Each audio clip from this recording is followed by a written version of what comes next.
I'm happy to be here because the Kent Archives has had a long association with our work. We're 30 years old, and of course we came into being because of a federation of record offices in Kent, Sussex and Surrey. And it's that association which has been really important to our work, because as a regional film archive, we collect, preserve and promote moving images made here, here being Kent, Sussex and Surrey. When we came into being, and this is true across the country because there'd been a nationwide movement to establish regional film archives that always, well, since 1933, there'd been the national collection under the curatorship of the British Film Institute. And what it did in the 1970s was to recognise that it needed to spread film archiving across the UK. And so that through the BFI, University of Brighton, Kent County Council, it's how our archive came into being. Because we provided a professional service which is very specialised and something which individual archives, record offices, usually don't do. So we came into existence, if you like, to fill a gap. And we continue to fill that gap so that moving images, which means, of course, both film, then videotape, and now a digital file, moving images found across that range of media. If a collection finds its way, for example, to here, it would then be passed to us, and similarly through libraries and record offices across the region. And it's in that way that we've built a very organic collection that kind of reflects the many ways in which film cameras have been used by individuals, local authorities, companies, hospitals, the armed services. It's the many, many uses of film, essentially from the 1890s to the present. What I love about working within the film archive, for the film archive, and I love underline, is that like all heritage collections, there's something marvellously serendipitous about it. Why? Because it's not a closed collection, it's not a fixed collection. It's something which organically develops through the relationships we have with individuals and organizations, and literally you don't know what you're going to get. And because of that, it means that every single film that comes into our collection has its own history. And we would then convert that and say it has its own archive history. Because every film has to be made by someone. Who, when, where, who is that individual? Then where were the films shown? It might have just been in someone's front room. Or it might be in a community centre. It could be at a cinema. It could even be making something which was then used on, then screened on television. So there are many, many different ways in which the moving image material can be used. So every film has its own history in terms of making and exhibition. Of course, it has an archive history too. That archive history I'm referring to is the fact that every film, standard international archive practice is that because, and I wish this wasn't true, film is not like paper.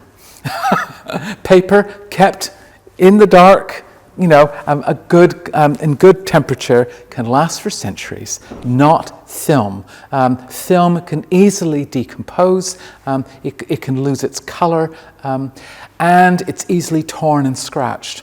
So international practice, which was established decades ago, is that you do not use, for public access, the original film. You always copy it. And when we started 30 years ago, copying implied taking the film to a laboratory, a film laboratory, and making a new negative and print. That's how you did it. And then with the slow decline of film laboratories and indeed kind of analog film and photography, now of course we digitize it. So literally we copy the film, or we would transfer the film to a digital file. And of course that means is that we now have two collections. Mind you, all archives, record offices now have two collections. We have the analog material, the original film, videotape, but we also now have in parallel a digital collection. Within that collection are all our copies of our film material, but we also have material which of course is, as we call it now, born digital. It never existed in analog. It was made as a digital file. So we negotiate between the analog and digital, and we're in a transitionary phase. How long will it continue, I wonder? Because the thing is, we're still collecting film. It's not as if we just collect digital files. We still collect film because there are many individuals who have saved films, organizations who save films for whatever reason. And those films often don't come to us immediately. Like all heritage organizations, it usually happens in that it's something precious has been saved, and then that material, often, and this is our understanding, our experience of it, the film gets passed through a generation, or sometimes a number of generations. And then within that lovely cardboard box, or it's a Tesco's bag, this is my dad's film, this is my grandmother's films. Would you like them? And that's how it starts. And sometimes, when a film arrives, in the way I've just described, it's already too late because the film's already decomposed. It can't be restored, it can't be rescued. Sometimes it arrives, and because it was made on colour stock from the 30s to the 50s, the colour's gone. We, though, can restore the colour because that's part of the digital trickery which we have now. We never will know what the original looks like, but we can restore or imagine what the color was like. We can also do audio correction as well. We can do speed corrections. So it's an organic process. It's a serendipitous process, and of course we negotiate between, as I said, the kind of the analog and the digital. The great pleasure of having a film collection is showing it.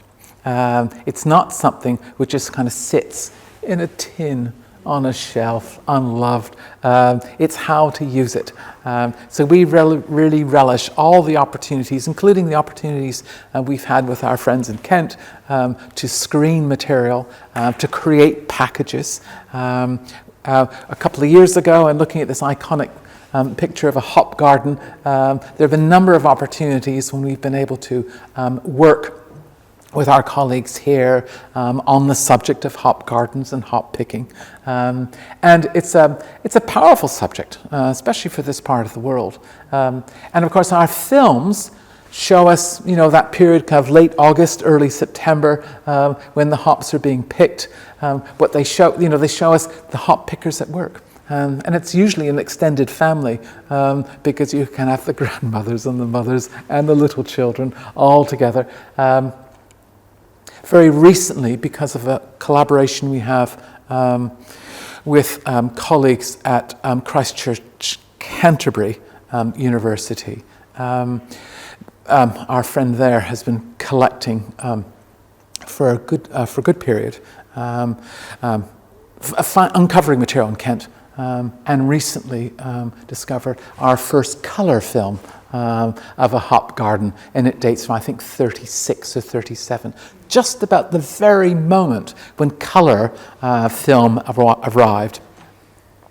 And the beauty of having a heritage collection, this is true of all collections, is that every time something new appears, you think about it relationally, in that you start thinking about its relationship to all the other films that you have of a similar nature.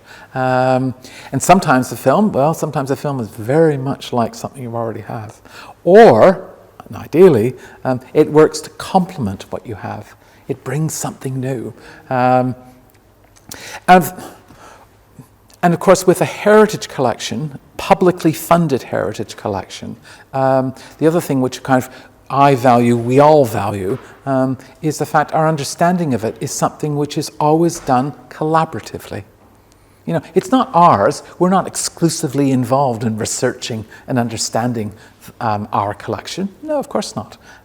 It's always a collaborative activity because we really value when someone sees a film from our collection, which they could do online, or they could be coming to a physical event or a live event, as we call them now.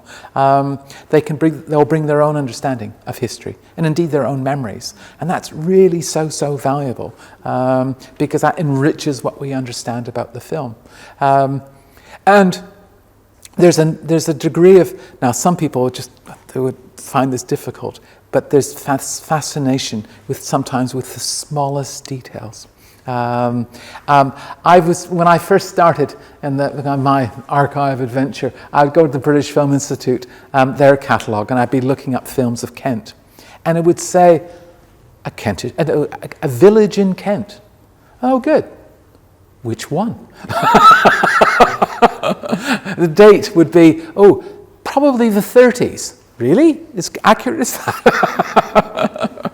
What we relish, of course, is kind of diving deeper. How deep can we go? It's fantastic, and especially now with all our online resources, and when you think about geotagging and kind of it's how you can start to really get a sense. Well, that hop garden was in Tenterton. And it was owned by this individual. The Harp Garden opened. It's now forgotten because it's now a Tesco's car park. I don't know. I'm just making it up. But it's how you understand that detail really helps us understand why a film was made, how it was used, and of course the internet brings us so many kind of resources. To do with people's lives and the kind of the traces they leave behind, the fantastic newspaper resources. We subscribe to, the British Library's newspaper archive, which is a phenomenal resource because you can drill right down. So what was the date of that parade? Where did the parade go? What organizations participated? And I think it's for us, you cannot, of course, do that for every single film you have, but you do when you can, and also too because it's such, as I said, an organic enterprise. The door is always open for someone to come and say, "I found out something about that film." The other thing too, which is important about our work, is that we also really love to be corrected. Because it's the notion of a shared collection is also one in which if corrections, if there's an error, yes, please correct it, and that makes the catalogue richer.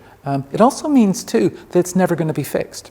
It's always open when someone comes and says, "There's something I'd like to. There's some information I would like to bring your attention to."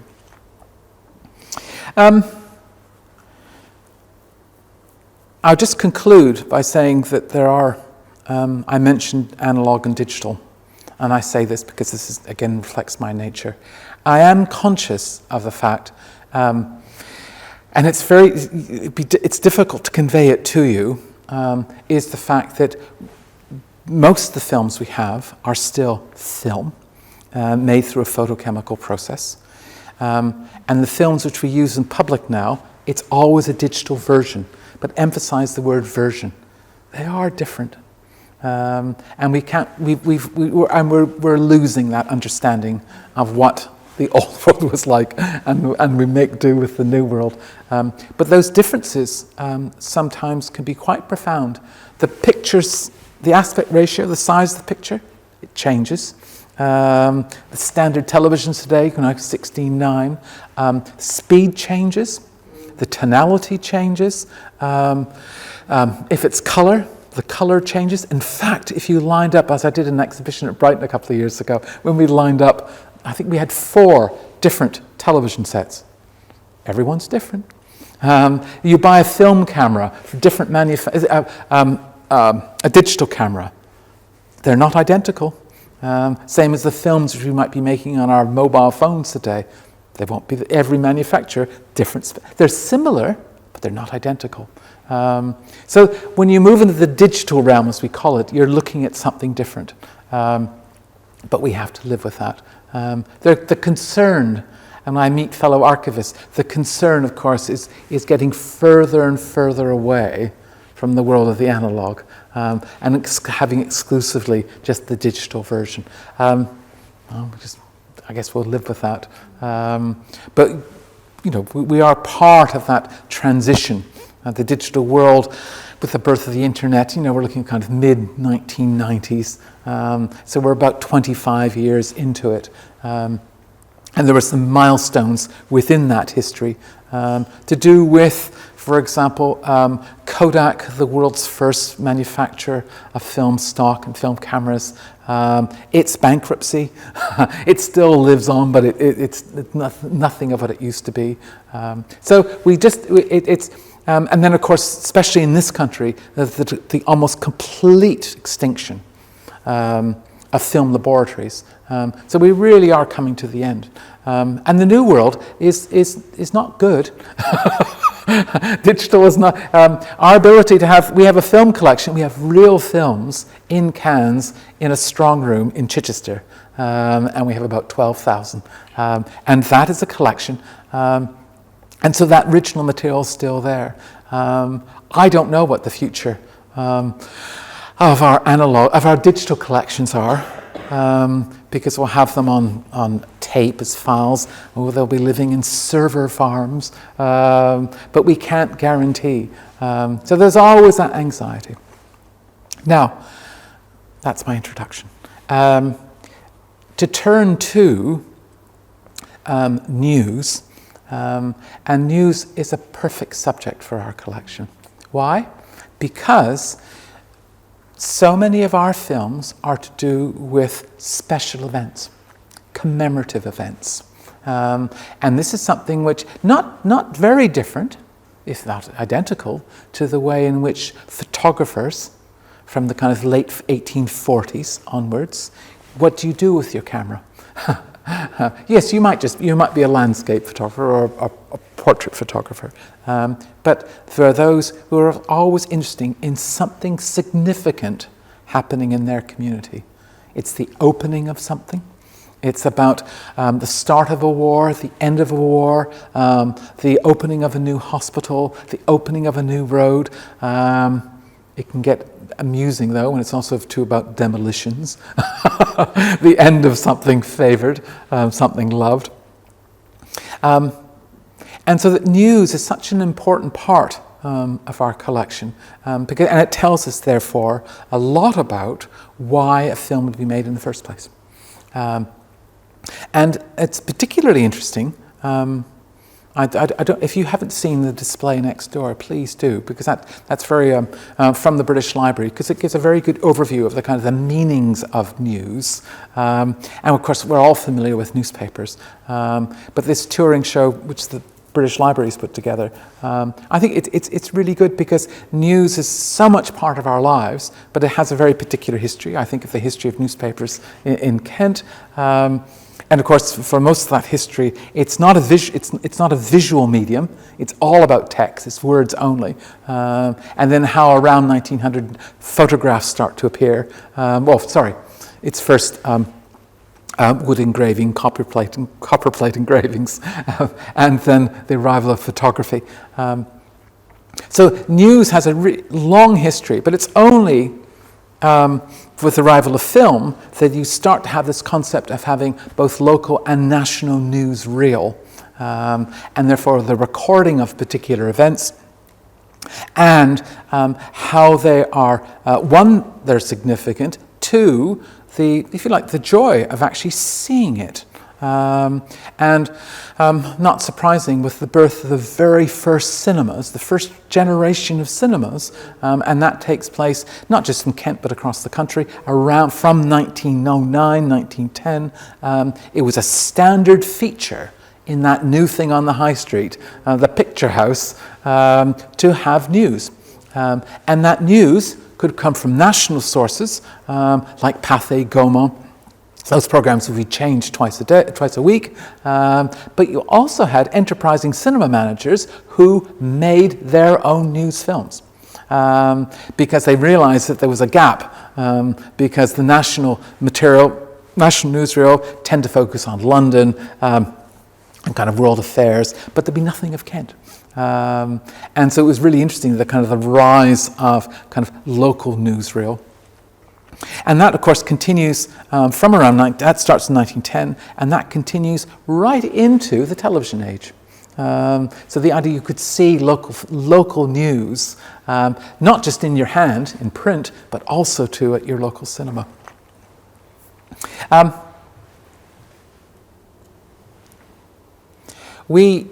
For the travelling news display, which starts here, then goes to 3 other venues, and then 3 libraries in Kent. We were very pleased to put together this compilation. This was a pleasant discovery, finding this film. And of course, as some of you will know, the Kent Messenger, which grew out of the Maidstone Telegraph, is a kind of creation of the 1850s. And the Kent Messenger is still based in Maidstone, and it's still a newspaper, but it also has Kent Online. So it's interesting how in this century it's now it's both, it's print and web. In the 1930s, as an excellent way of promoting the newspaper, it also started to produce its own newsreel for cinema use. So far, we've only come across one example, and this is it. It consists of 3 stories. Do we have the whole film? I don't know. Will we ever be able to find out? Probably not. But it's a good example of local news. And in this case, perhaps one of the most famous aviators of the early 20th century. You may have heard of Alan Cobham, and of course Alan Cobham, not Monty Python, but Alan Cobham's Flying Circus was something which was very popular in the 1930s. It regularly went to kind of fairgrounds, and it was literally a procession and then various individual airplanes and helicopters doing special things, including wing walking. So it's like a kind of, I don't know what you can call a flotilla of planes, maybe you can, but you would have this kind of planes large and small would arrive, and then of course there would be the show. Now that was kind of the entertainment side of Sir Alan. He also was demonstrating the way in which air transportation could develop around the world. And so from the mid-20s onwards, he's going on various expeditions. This particular one, he had a relationship with Shorts at Rochester, and this particular expedition, there he is, there's Sir Alan, involves this seaplane, and it's making the 12,000-mile trip from Kent to the Congo.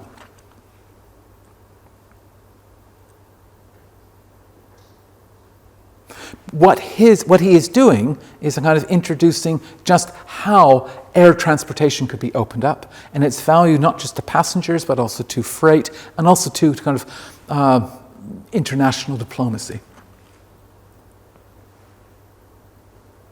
What I like too, of course, is the way it's just not out Sir Alan and his escapades, his engagement with aviation, but also to think of that often forgotten history that planes were built in Kent. And it's we have a few little films to do with Shorts. It's an interest of mine.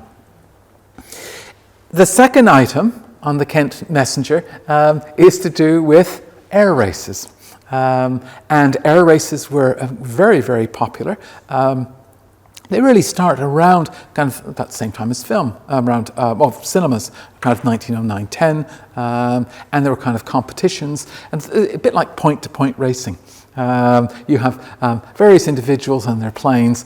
Who gets to wherever fastest. And this was a competition, again in 31, which concluded here in Maidstone. And here's the Captain Kennington receiving his cup. There it is.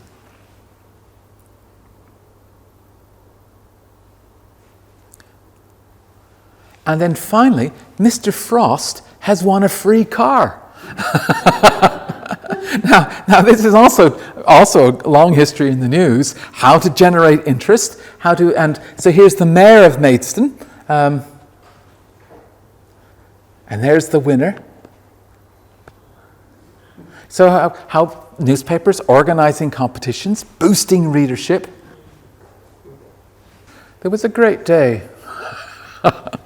Sorry. Even though it was a great day. Another cardboard box arrived at the archive. This is about 20 years ago. And it came from, well, there was a Kentish filmmaker by the name of Eileen Briggs. For us, she's the most important woman filmmaker, not just in Kent, but also in the region. I wish there were more women filmmakers. Maybe we'll uncover more, but they're very few.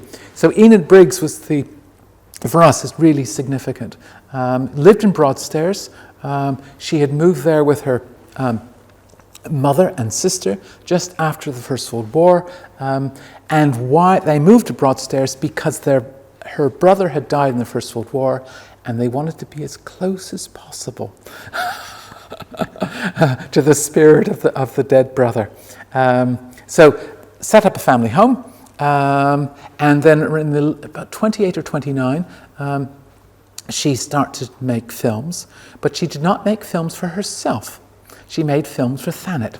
And she's an example of someone who is making local newsreel.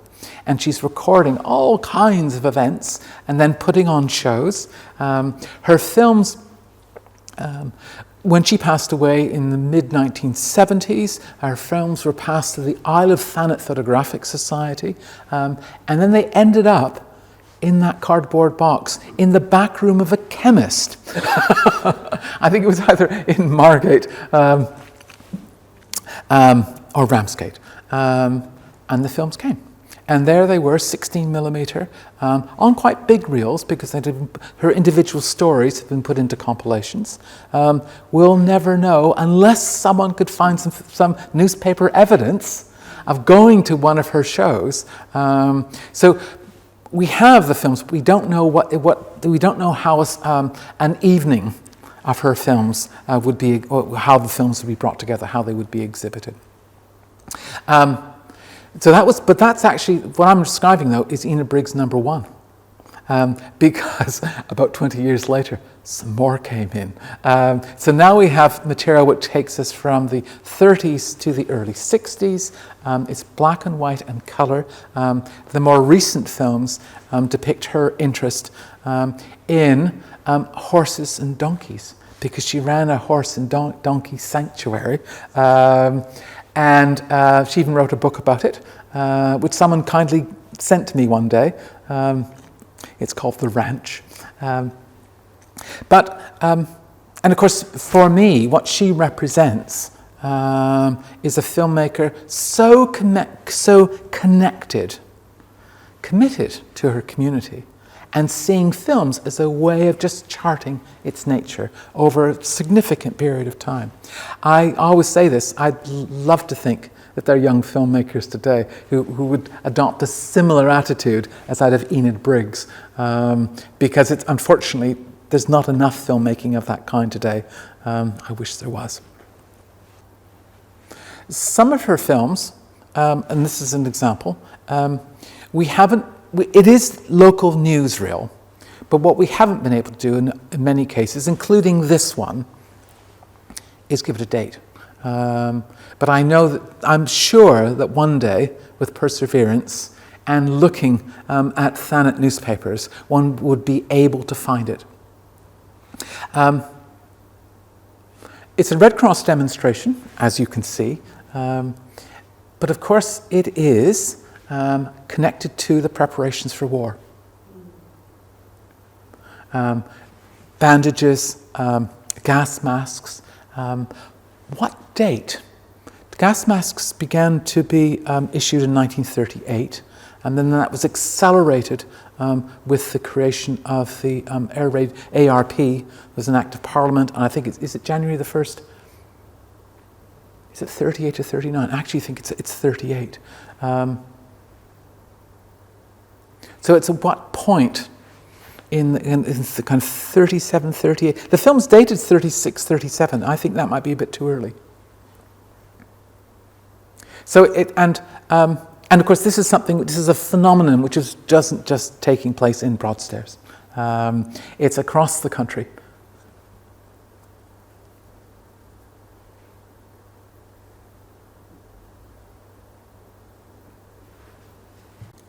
And to think about what that meant then in terms of that, the precursor to war. Is this war actually going to happen? What's going to happen if it does? And how the ARP was so involved in those kind of preparations, working with the Red Cross, and preparations taking place within communities, within schools, within hospitals. Something similar is found in this film, which is again is a little news extract, and this is produced by Sidney Bligh. And Sidney Bligh was a great chronicler of life in Canterbury, and his films from the kind of 30s and 40s into the 50s. And we have, and thanks to our relationship with Christchurch Canterbury Christchurch Canterbury University, and the Sidney Bligh films also come as compilations. And it's his newsreels, Part 1, 1938, Part 2, 1930. This is from the 1939 compilation. And again, part of that preparation for war. And of course, this is a good example because it's the 17th of July, 1939.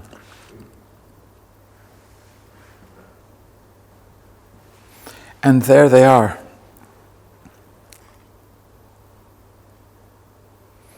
A division at practice.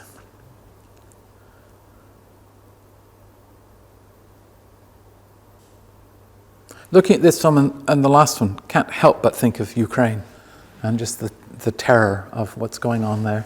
And the resonance between the kind of the late 30s and preparation for war and then the way that war is actually unfolding now. Impossible not to make that connection.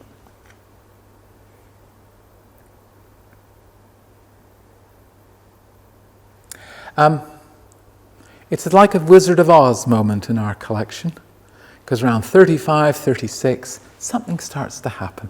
And of course, it is the rival of colour. And when colour starts, it's Kodak Kodachrome, which is a reversal stock, and it instantly became very, very popular with amateur filmmakers.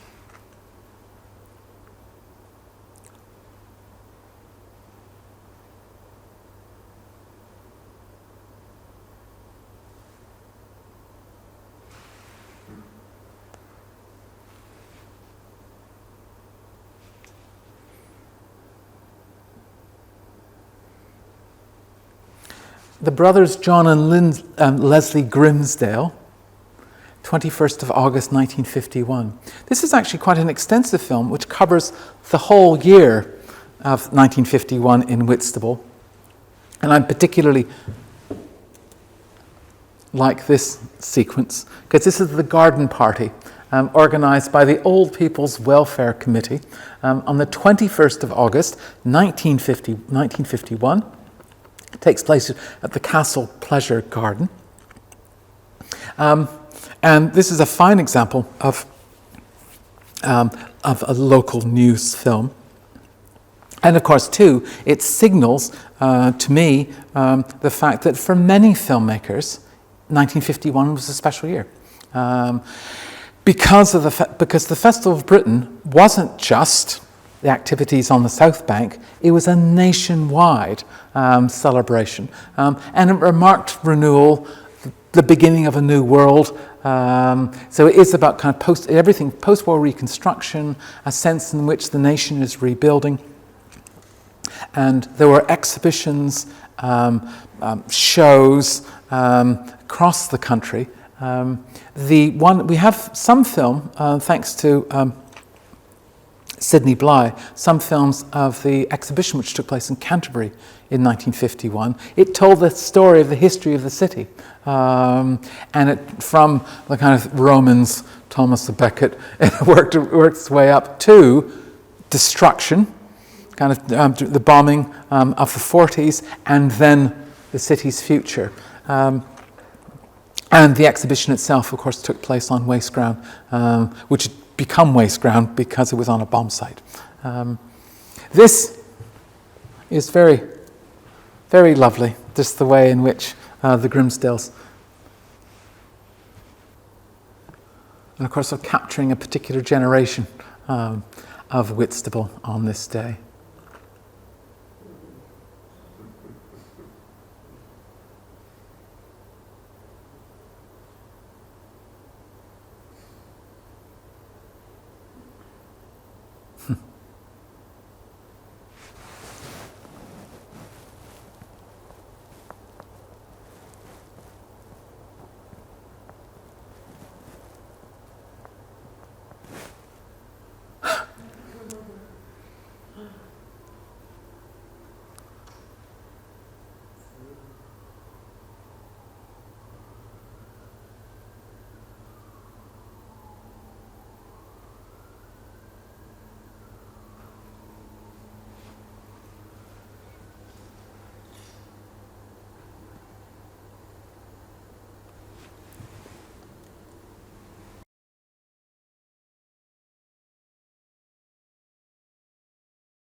Of course, films in our collection too, yes, you can take it as a news film and you can look at it from that perspective.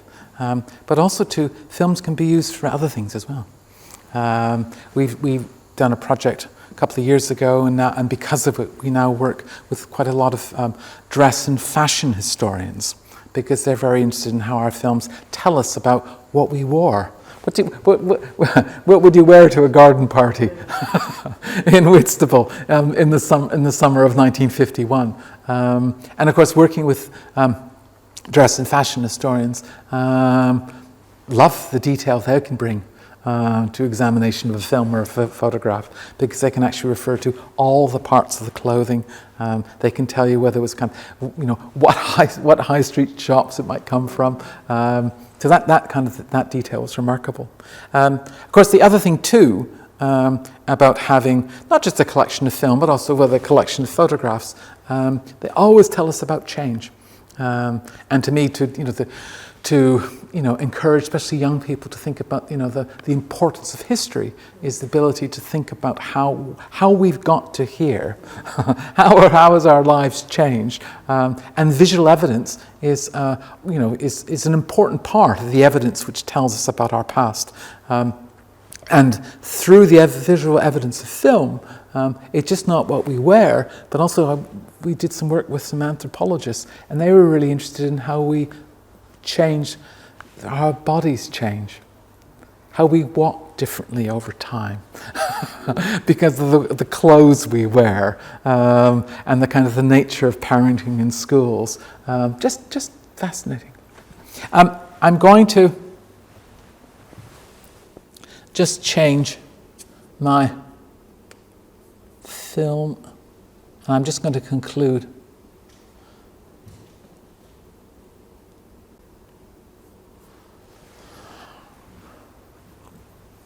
This is very typical news fair, but but this is a favourite building. This is Herne Bay, and this is 1970, and some building work has been taking place in the pier, and it caught fire.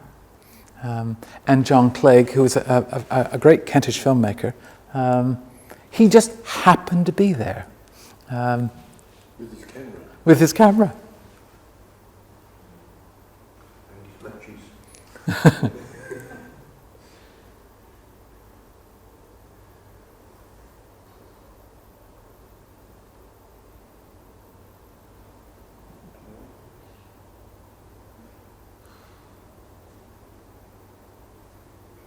It's how the some filmmakers, like The Garden Party, you would have known for weeks, if not months, that it was coming up. And you'd think about how to plan for it. But you can't plan for a fire. Of course, how different it is today. Because with that camera in your pocket, you could be always ready to catch something, but not with a film camera.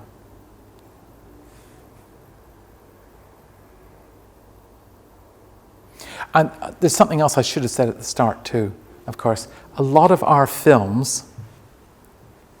I'm just going to conclude with this one. This is a film made in 1977 at Sheppey. On the 17th of May, and is an oil slick. And it's one of the few films we have about, I guess you could call it with kind of pollution disasters.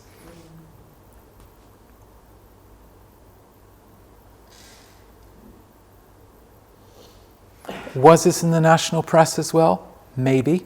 It would all depend on the size of the slick. The small slicks would go unreported. Very large slicks would be reported.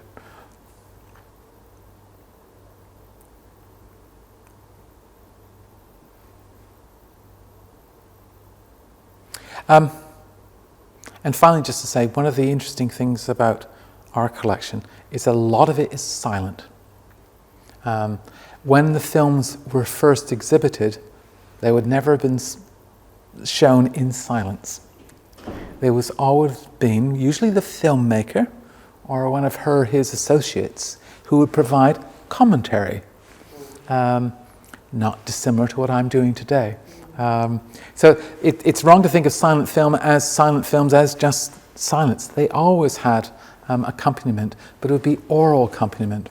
And of course, that's what disappears. So in terms of the exhibition history of most of our films, you can imagine the commentary, but I think we have one example of the script which was written, of the commentary, and it was typed out. It was to do with the building of a new town, just near Gatwick Airport.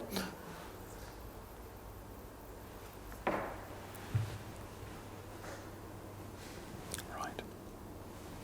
I'm conscious of the time. There's my introduction, not only to our collection, but also to why news is so important to our collection. And not surprising, because it provides, as I said a couple of minutes ago, a motivation to make a film and to market. And of course, we have examples by working closely with colleagues in record offices and museums. There are certain subjects or certain events which we know were also, there are photographs of them. There are photographs. Sometimes you even find artists who will make a sketch of a particular event. So you can find that the event is covered by a wide range of media. And then, of course, there is the newspaper. And newspaper research, a number of years ago, we'd come across a film which actually was found within the Kent Record Office of a procession in Maidstone about 1931. It was entitled The Industries of Maidstone. And that was a great collective or collaborative project because the way in which, by finding the newspaper references, we just kind of unpacked the film. Why did the parade take place? Who was participating? The route of the parade. It was absolutely marvelous. And discovered that there are many vehicles, old and new, in this film, and using vehicle registration numbers, as found here, we could even identify the owners of the cars and be very specific. And that took us into the world of cars and vehicles, and of course, for many for many people that it's a great passion. But it's the way in which you can start to investigate particular work, and that's always very exciting. So, thank you.